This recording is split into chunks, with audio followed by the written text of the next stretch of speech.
we had an idea, right? And we're like, all right, we're going to build a product. And we just sat down as three engineers and like, okay, let's build the thing.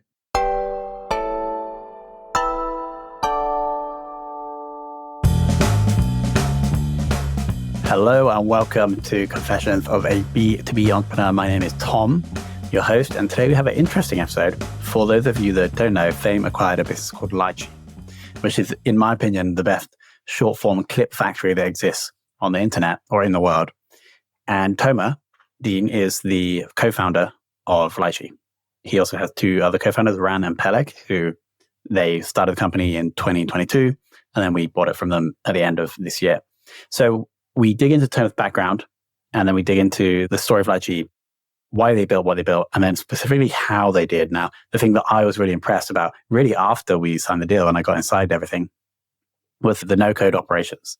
So it's like loads of stuff that a non-coder person could do, even though it's like quite technical.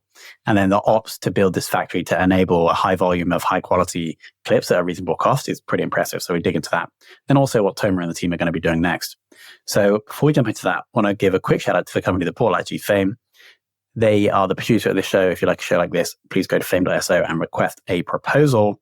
So let's jump into that conversation with Tomer now. Tomer, welcome to the show. Hey, Tom. Good being here. So we have been speaking a lot for the past month. And so I've got to experience working with you. And what I have discovered, both you and your two co-founders of Lychee, Ran and Peleg, I've been quite impressed. And so what I want to do is go to the back, like go to the start, your guys' backgrounds, and then we'll come through, talk about how you built Lychee, what Lychee is, etc., the acquisition, and then what you guys are planning next. So I would love to just go back to understand like how you guys met, what your experience was before you decided that you wanted to build something together. Yeah, so the three of us were a very unique team. We met over 15 years ago. And I know I probably don't seem very old, but we met when we were 18 in our military service here in Israel. And we were all three software developers. So we kind of grew up coding. And before we had a lot of entrepreneurial experience. And we just loved working together in the professional capacity. And we later became really good friends. So that was the start of the relationship. The military service fascinates me. How long did you serve for? And what were you doing? Yeah, so in Israel, it's mandatory service after 18. Men serve 3 years and women serve 2 years. So we served 3, a bit more actually. And we were working on software development within some of the intelligence branches. I can't talk too much about the specific units, but we did a lot of coding in .NET, in Java. There were some basics of AI back then that we were also working on. Yeah, that makes sense. And because you guys had the coding skills previously, they like drafted you into that as opposed to making you create bombs or something. Yeah, we were what you call like computer kids. We all started coding when we were a bit too young. I started when I was 12 or 13, and also Peleg and Ran a bit later. So we had some experience from home, mostly like PHP, building websites back then, maybe WordPress, HTML. So it wasn't like very deep coding, but it was something. So we came with that. And within the service, we also grew our knowledge. We learned how to work on a team and how to work in very bureaucratic organizations that move pretty slow. Imagine like a huge kind of Microsoft organization. So that's also like one spectrum that we learned, how to work within a big organization, which is very different than how a startup works. But it did give us that contrast. And then when did you first work together on something that was your own? So when we finished our service, we really wanted to work on something. This was when we were starting college. We all studied computer science, and we launched a startup called Tasco. This was over 10 years ago. And it was a marketplace for dog walking and dog sitting services. Very similar to a concept called Rover in the States, a two-sided marketplace. And we were able to get that up to, I think, 5-figure revenues until it kind of fizzled out because we had to go to college. So that was our first venture together, the dog world. And then the origin of Lychee was actually, well, so For people listening, Lychee, the company that Fame has acquired, and it's, in my opinion, the best short form video clip factory I think that exists. And that's why I would use that term factory, because that's what I think you guys built. But that wasn't the first thing in this company. I actually think that you guys, in between the dog one and Lychee, you also like had jobs and worked together in different companies as well. So yeah, we did the venture together. Then Ron, one of us, worked in a different company for a few years.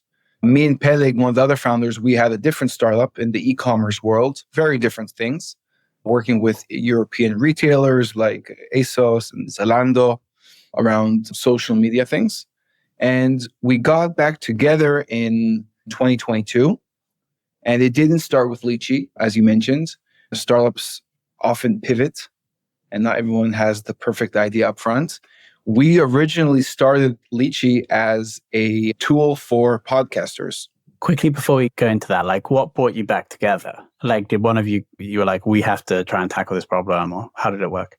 We always loved working together and we're great friends even beyond work. And the stars kind of aligned in 2021. Ron was just finishing up a role he had and was looking for his next adventure. And Peleg and I also just finished something. So it was perfect timing that all three of us were available and wanted to work together. So I think that was what started, just good timing. God, that makes sense. And then the first idea was something for podcasts?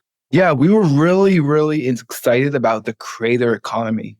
And this was a bigger buzzword 2-3 years ago. The fact that there's going to be 1 billion creators and everyone's going to be making money. And let's build tools to allow creators to create content, make money. And we were really enthusiastic. So we started building tools that audio creators needed. And this was kind of the podcasting or Twitter Spaces, Clubhouse type of creators. We were successful in building a product that was used to repurpose content. It wasn't exactly clips, it was something close. But what we found out was this audience has a very tough willingness to pay. The amount of money that a creator can pay, because most of them are not earning money from these endeavors, is usually capped at like $5, $10, $20 a month.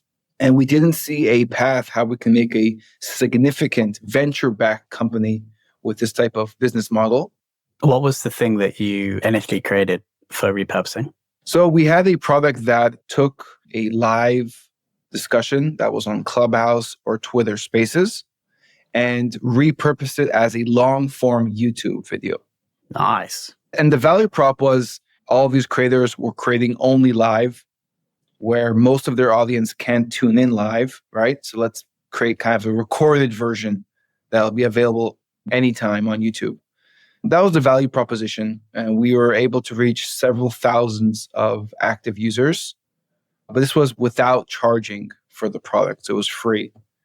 The willingness to pay was a bit more difficult. And the product also, it wasn't such a great experience to listen to this episode. It was kind of like an audiogram, like a static background. So I wouldn't say it was like the most exciting thing from the consumer point of view. Got it. Okay. So release a free tool, got a lot of users, but then not many of them were paying. Yeah. So what happens next? And we did raise venture capital. So we had large expectations, investors. At what point did you raise as well? You had the idea, you three came together. Is that when you went out to raise, when you had the idea about serving the creator economy? Yeah. I think we raised when we had like a waiting list or maybe a few hundred users on that creator product. We raised around $500,000 back then. It was the good years of venture capital. This was 21, 22. So capital was easier to find, especially if you have some kind of record like we had. So we were able to get money, but we weren't able to get that monetization going. And quickly on the money, were these people that you knew? Like, how did you get them to invest?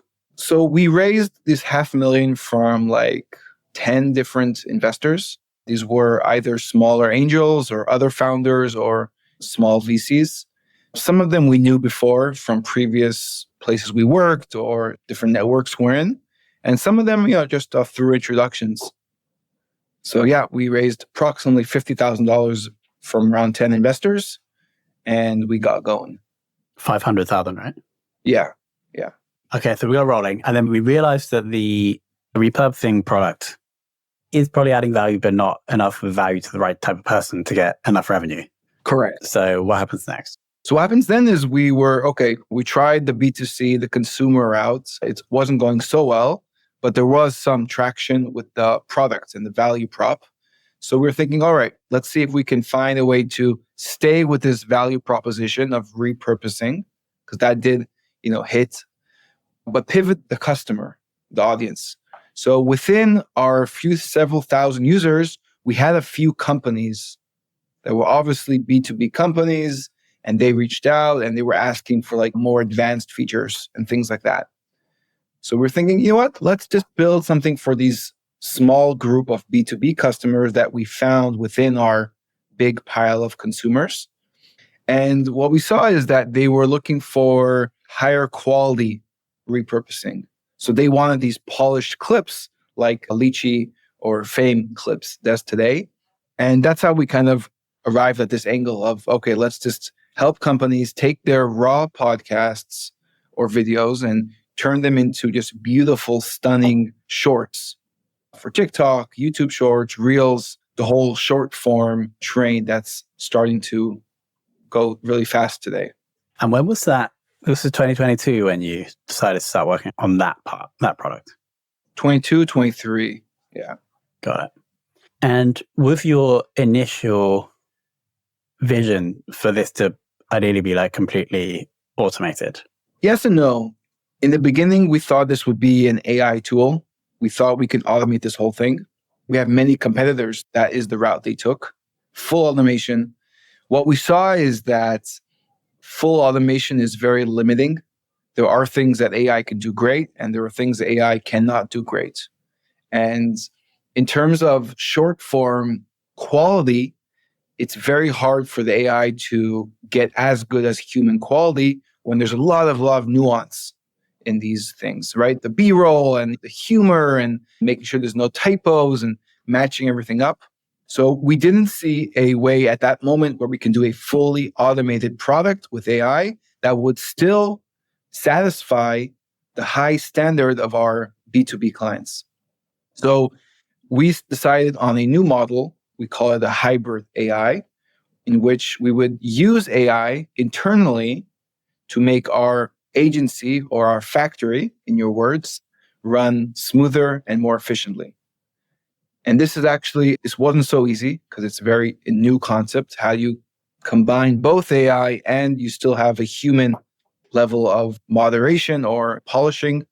But luckily, my co-founder, Ron, he worked at a different company that did a very similar approach where they started fully manual, just having humans do the task amazingly.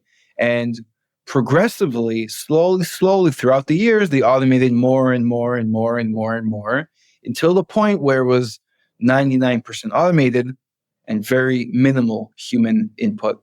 So that was our vision. I can't say we completely reached that 99%, but I think that was how we saw it going. So leveraging both. And I'm not sure if this can ever be fully automated, because we can also discuss this. This is a great topic, but it could be a bit off topic, that the marketing world is moving water. The industry changes every few months. And if you build an AI solution that solves that quality for a specific point in time, by the time 3-6 months passes, you'll need to update that technology to support the new landscape. So is it actually possible that AI will be able to automate everything at every given point of time? Probably not.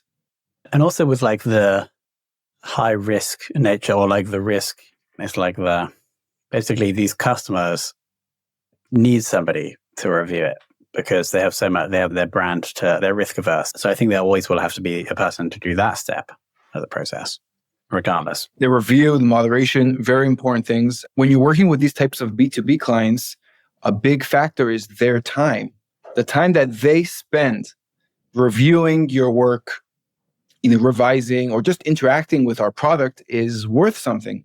A lot of them are being paid 100, maybe 200 grand a year if they're more senior roles. So we also want to be conscious on their time. When you build a product that requires the user to submit revision requests for every small thing. Correct this and let's correct the typo and let's add another feature that allows them to change the title and the hook. And the more features you add, the more time it will take the user to get to their result. So we prefer not having the user do everything, but instead having someone on our side do that for them. Got it. So we have this idea like hybrid AI. Then we get some traction. Well, what happens next? So we started getting traction. In the beginning, we had a huge flux of new customers coming in. And there was a specific point in time where everyone was trying out these different solutions. It was really, really popular. And eventually we saw that a lot of customers had wanted different quality. They wanted higher quality. They wanted more options to customize. So we did have some initial churn.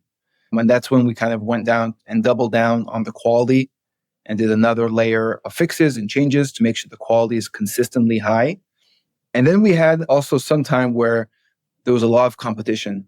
Companies like Opus launched a bit after us, and they completely changed the game because now they also do clips and they have an impressive product. It has advantages and disadvantages compared to Lychee. But we did see that once all of these AI companies, these AI-only tools launched, a lot of customers kind of were harder to convince. And it wasn't because these specific solutions were helping them or working, is because they assumed that we were another one like these other companies, which they tried and they eventually abandoned.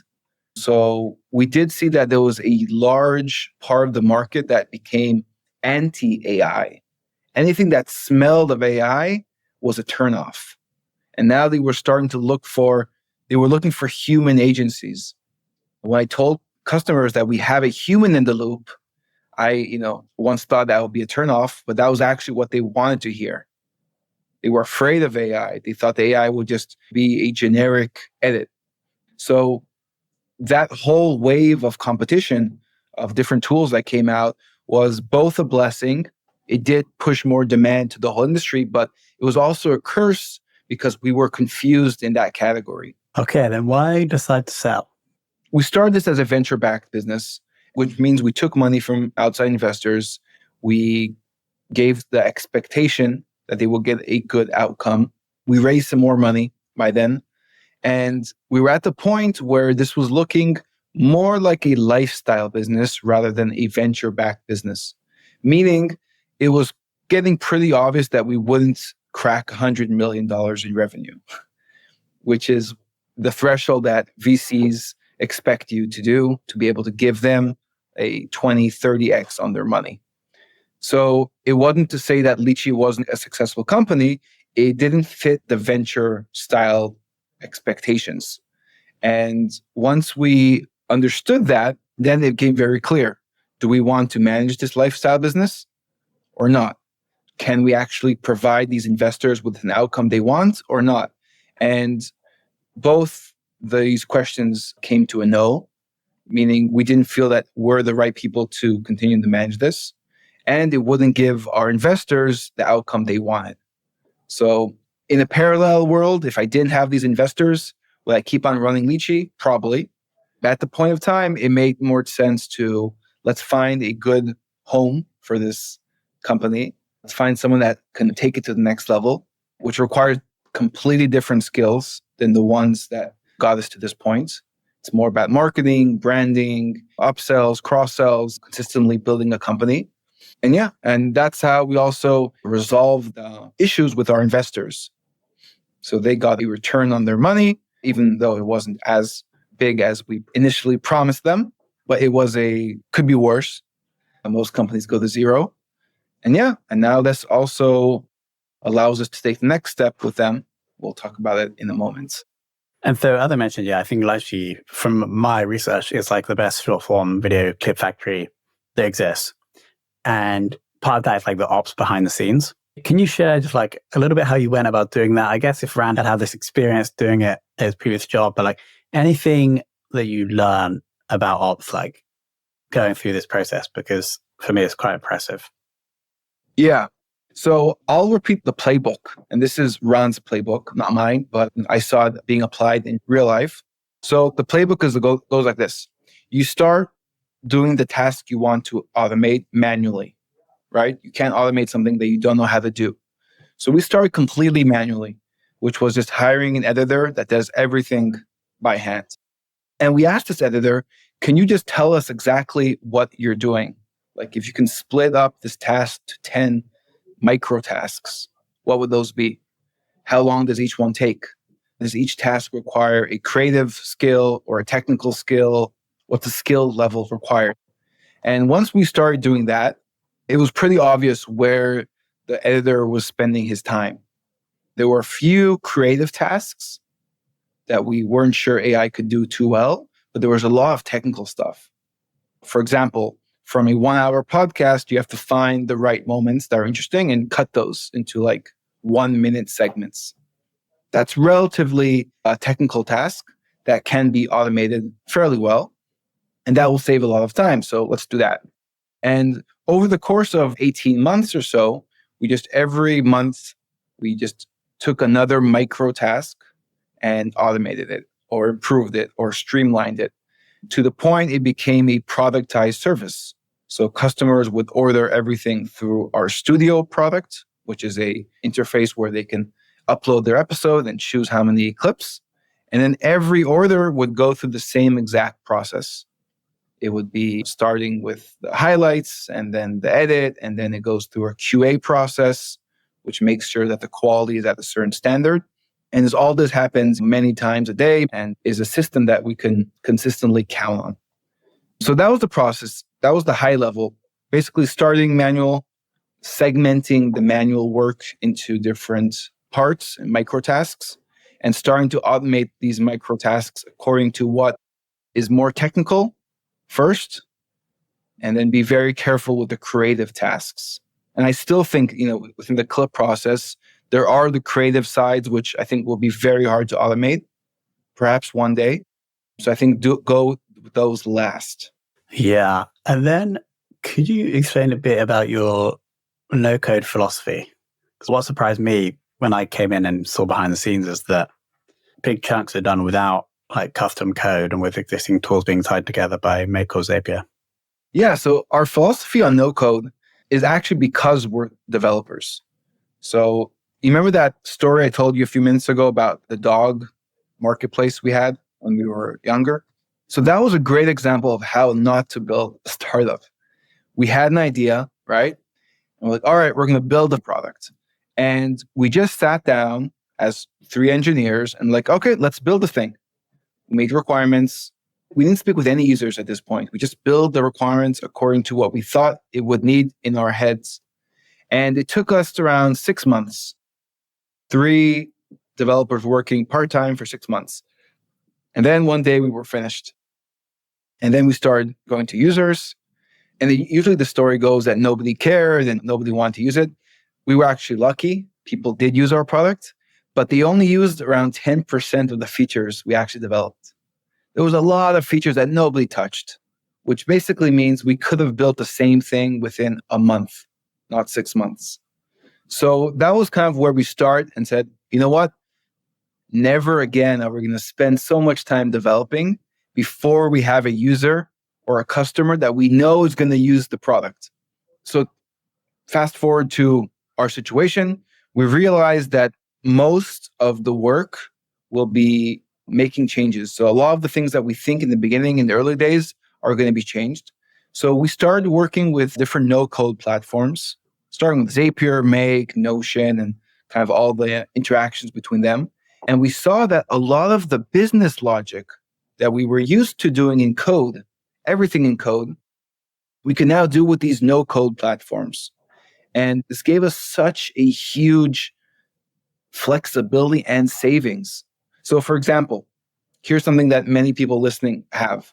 A customer comes, signs up on your product, and starts interacting with your product.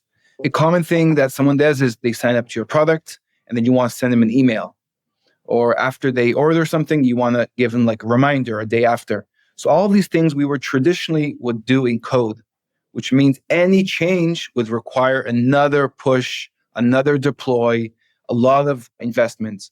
And now we can just one time we hook up all of the actions in our app to endpoints that are connected to these automation platforms, and all of the business logic, like emailing the customer, following up, adding them to the CRM, SMSing them, whatever. It's all done through these no-code platforms, which gives the non-coder the ability to do it. So even though all three of us are coders and we can all just enter the code, it would still take me now 5 minutes to make a change, like switching emails to SMSs. And if I would do it as a developer, it would still take me maybe a few hours. So by using these no-code platforms, maybe even abusing it and using them too much, I think we were able to save hundreds of thousands of dollars in back-end code that we don't need anymore. And there's the flexibility and the agility of making changes, and that's priceless to the business success. If you can move 50% faster every iteration, every change, that really adds up to significant moats in the long term. I've been grateful for it. I mean, if I can actually do more, whereas previously I'd be just completely relying on a developer. So in 2 weeks, the handover period is going to be ended and you guys are going to be completely free. What are you planning to do next? So our next plan is kind of a dream come true in a lot of points of view. Me and my two founders, we love coding. That's where we came from. And when we were in college, we were really strong in the hackathon culture. Let's just build a product in 2 days and release it and let's go. Let's fucking go. And down the last 7 years, we were working on startups, which require you to choose one idea, build it, and to do it very well and invest years. And now with all these changes in coding, AI, and the moats we see are going to come from coding, we don't believe the same model is effective anymore. And the way we want to start working now is to create a company that develops many smaller micro tools or micro SaaS, each of them which can make around 1 million ARR. And by being able to build and deploy quickly, we'll figure out quicker which works and what doesn't work. We'll double down on the winners. We'll kill off the losers. And that way we'll be able to, one, diversify our revenue across many different products and tools. Two, we'll have much more fun because we're always building things versus maintaining something that's very, very big and scaling, which is a whole different game. We really like the 0 to 1 part. Building something, getting it to 6-figure ARRs. That's something we're pretty good at. We enjoy it. And by doing this, we'll have a bigger chunk of our time. We'll be going to the things we love doing and we're good at. Makes sense. Well, we will link to your LinkedIn below. We'll also link to LinkedIn's of Ran and Pele, because I don't think anything's been released yet, right? So, but you'll announce it there. Correct. Yes. Maybe one question for you. Well, yeah. When you were considering buying us or acquiring Lychee, what were the things that stood out the most? Like what actually convinced you to say yes? So first of all, I would say it was quite clear you'd actually thought about the brand. It's quite like a surface level, but the name and the colors and the site, it was like you actually had something. So that's the first thing. Second thing is when I was researching your guys' backgrounds, and then we had one call, right? And so I was starting to make a judgment about the three of you. There's something that Warren Buffett says, I think, that he famously does very little due diligence and he places reliance on his judgment of the people he's buying the company from. And so that helps. As I brand, you guys feel credible and trustworthy. And then when I got a bit closer, I actually it was after I spoke with one of the people in the editing team and one of the customers. It actually seemed that you built something that was good at delivering the clips. It was less focused on how you'd been able to sell it, but more focused on the factory being able to deliver great clips at a reasonable cost. And so I probably say those three things, evidence that you actually built a good factory, like the branding, and then you guys seemed honest and credible. Great. So if you're listening to this and you want to sell something to Tom, those are the three things to master. That is how you do it. But yeah, I mean, and for people listening, what I also thought was great, it had already kind of been decided then, but you and Ran flew to London and we had 2 days working together, like going through stuff. That was very useful, very helpful. I love your idea. But the whole acquisition process was very smooth so far anyway. And I think like the one thing that people have, because I announced on LinkedIn, so a few people have asked me like, how like you acquired a company, how's it going? I've acquired a few companies before, only small ones. And the majority you like get inside and it's worse than you thought it was. But with Lychee, I actually think it's better than I thought it was after coming in. So that's always very good. I undersold it. Yeah, maybe. But no, the whole process was an absolute pleasure. Likewise. So, yeah, obviously, thanks to you guys. You know, the decision to fly out, in the beginning, I was like talking to my partners. They're like, do we need to? It'll probably happen without even doing it. But then, you know, I was thinking about speed. Because speed is something that in an action bias, it's something that it's part of you. And I sense that we both have this part. That we don't like to do bullshit tasks and wait a long time and wait the standard amount. And I thought, like, if we would meet and go over everything in 2 days, this would likely reduce a much faster and better outcome for both. Let's do it. And I think that was a great decision. Yeah, I agree. Toma, thank you so much for coming on. Anything else to share about the future plans? No, we'll be publishing an announcement in the next few weeks, but no, nothing yet. So amazing. Yeah, follow LinkedIn if you want to hear more. Yeah, we're linked below to all three founders and Lychee as well, which is soon to become Fame Clips. Anyway, Toma, thank you so much for coming on the show. All right. Thanks, Tom. Okay, thank you so much for listening. What do we think of that app? Slightly different, but good to get Toma on. I am very excited to see what Toma, Ran, and Peleg do next because they are awesome, both operators, coders, and entrepreneurs. Quick shout out to Fame for producing this show. If you'd like to experience these clips, now, as it stands right now, you go to lychee.so. Maybe when this is released, that will redirect you to fame.so/clips, and then you can log in and do everything there. But actually, if you sign up for the first time, you'll get a free credit for one clip added to your account. So you can test it out for absolutely no cost. That'll be available at lychee.so or fame.so/clips. As always, thanks to Toma for coming on, and thanks to Toma, Lychee, and Ran for building an awesome company. And of course, thanks to you for listening.